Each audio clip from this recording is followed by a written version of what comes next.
Why settle for just being a hunter of spies when this set of wheels lets you be an action fighter instead? This is Sega Masters.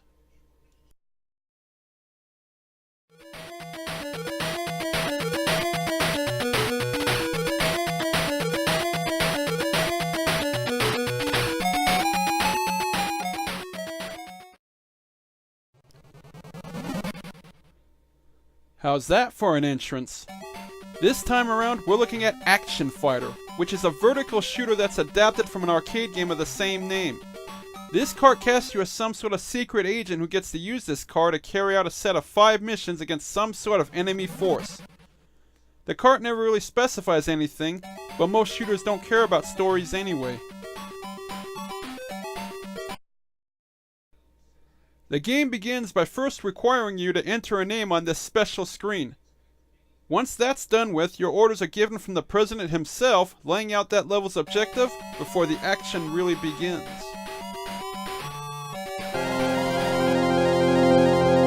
As mentioned earlier, Action Fighter was originally an arcade game in 1986 that was pretty much a direct competitor to the Midway classic Spy Hunter, almost bordering on being a clone. The game plays the same as that earlier title, but Sega's point-up lets you control 5 different vehicles, switching between them at different checkpoints. The game was fun with some nice graphics and good rocking music, if you didn't mind the brutally hard difficulty. When Sega brought Action Fighter to the Master System, the core gameplay remained mostly intact, but a number of changes and omissions were made, almost turning it into an entirely different game, which actually wasn't that uncommon among the 8-bit consoles of the time.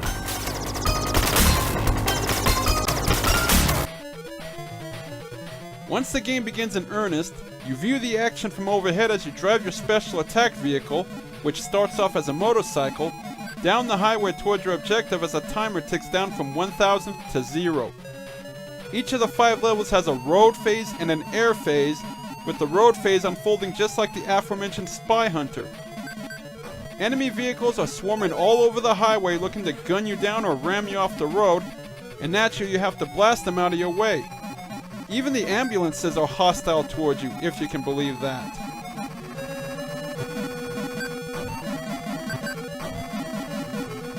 Every so often a red Sega truck will drive up, and successfully docking with it will power up your vehicle, from increasing your firepower to giving you surface-to-air missiles which can shoot down the choppers, and can even make you temporarily invincible.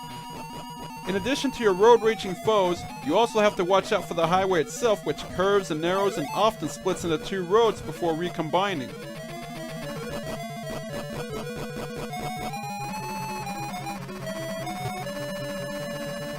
As you try to survive the ground assault, collecting the letters A, B, C, D that drift down the road will convert your bike into a sports car.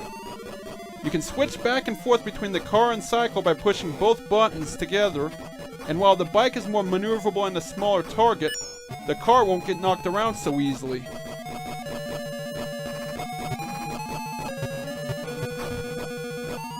Now this half of Action Fighter plays decently for the most part, but the difficulty can seem quite high since it's rather easy for your foes to wipe you out, especially in bike mode. While the timer is active, you can crash any number of times and still continue the level, though you start your next life without any upgrades you've gathered, leaving you with your weak default weapon until you can hopefully meet up with the Sega truck again.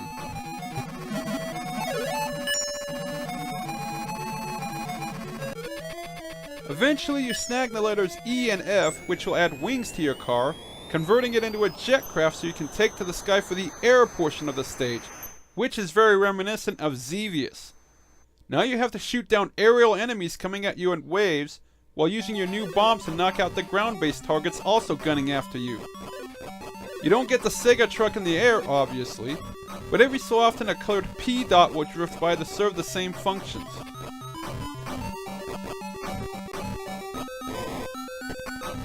Unfortunately, while Sega's idea of merging the 2 shooter types does keep Action Fighter from being just a Spy Hunter clone, the flying segments do more harm than good in this case.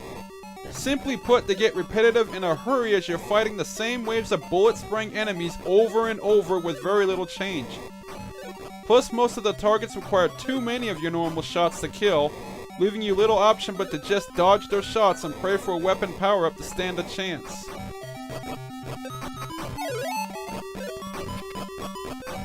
After what seems like an eternity, you'll come to the end of the stage and finally get to face off against the target the President dispatched you to destroy. Thing is, once the timer finally reaches 0, you're left with a very limited amount of lives to complete your mission, and if those run out, the game ends.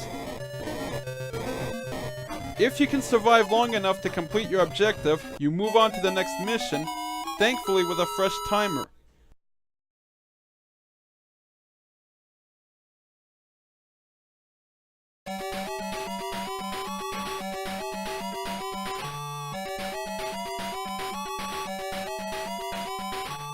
However, this time you start with another lengthy air phase before landing for the road phase, and the pairing switches back and forth for the remaining 3 levels. The game's visual and audio also come off as slightly repetitive. The graphics are pretty decent with detailed sprites and bright colors everywhere, but the scenery in all 5 levels is exactly the same, whether on land or air, and it gets boring seeing it over and over. Some different locales for each level would have been a much welcome feature. Ditto for the audio, which consists of 2 looping background tracks that start off decent, but get on your nerves after a short time since you listen to them over and over. Though you do get a decent intro theme and a nice ditty when you finally confront the boss of each level. The sound effects aren't much either. You get a fun crash sound or explosion, but other than that, it's the usual bleeps and bloops.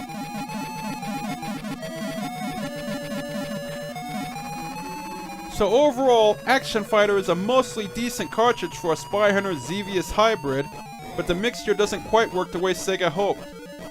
The enjoyable road segments are pretty much overcome by the monotonous flying segments, and the brutal difficulty in both halves can also be a deterrent. Thankfully, some secret codes can be entered on the name screen to power you up at the start, and they're not that hard to find.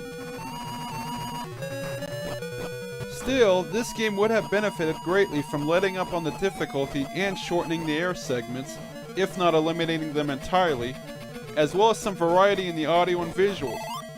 Action Fighter is playable, but this may be one fight you won't see to the end.